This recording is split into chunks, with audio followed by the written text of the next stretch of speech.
নির্বাচন কমিশনের অধীনে একটি বিশেষায়িত কমিটি হবে, যেটি সংবিধানের 119(1)(গ)-এর সাথে সংযুক্ত করা হবে।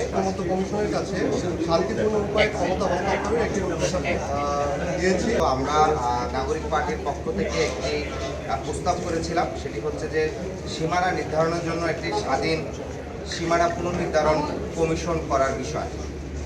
তারপরও যেহেতু সকল দলের ঐক্যমত্যের স্বার্থে সবাই এই বিষয়ে একমত হয়েছে যে নির্বাচন কমিশনের অধীনে একটি বিশেষায়িত কমিটি হবে, যেটি সংবিধানের 119(1)(গ)-এর সাথে সংযুক্ত করা হবে, ডিটেলস কোন কোন প্রক্রিয়ায় যুক্ত হবে।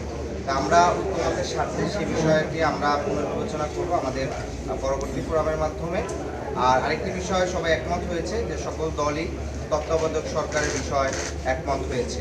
একই সাথে জাতীয় নাগরিক পার্টির পক্ষ থেকে ইতিপূর্বেই আমরা শান্তিপূর্ণ ক্ষমতা হস্তান্তরের জন্য, আপনারা জানেন যখনই বাংলাদেশের ক্ষমতা হস্তান্তরের সময় আসে তখন আমরা দেখে থাকি যে সরকার দল, বিরোধী দল এবং অন্যান্য দলের মধ্যে একটা সংঘাতপূর্ণ অবস্থা সৃষ্টি হয় এবং রাজপথে সেই সংঘাত অনেক সময় হত্যাকাণ্ডে রূপান্তর হয়, যেটা আমাদের ইতিপূর্বে ইতিহাস বলছে।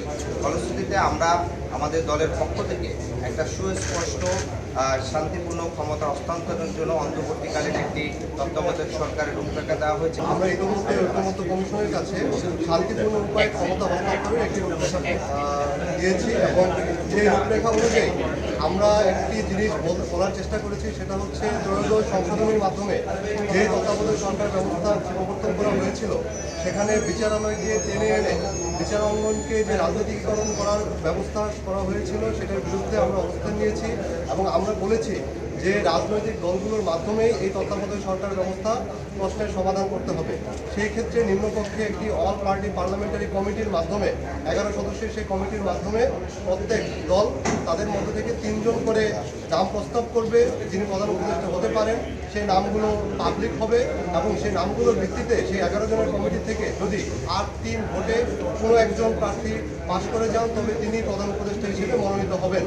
কিন্তু যদি এই পদ্ধতি ব্যর্থ হয় তাহলে আমরা বলেছি যদি উচ্চকক্ষ ক্রিয়ার সিস্টেমে আমাদের উচ্চকক্ষ গঠিত হয় তাহলে সেই উচ্চকক্ষে র্যাঙ্ক চয়েস ভোটের মাধ্যমে সেই 9 জন প্রার্থী থেকে আমরা একজন প্রধান উপদেষ্টা হিসেবে নিয়োগ করতে সক্ষম হব।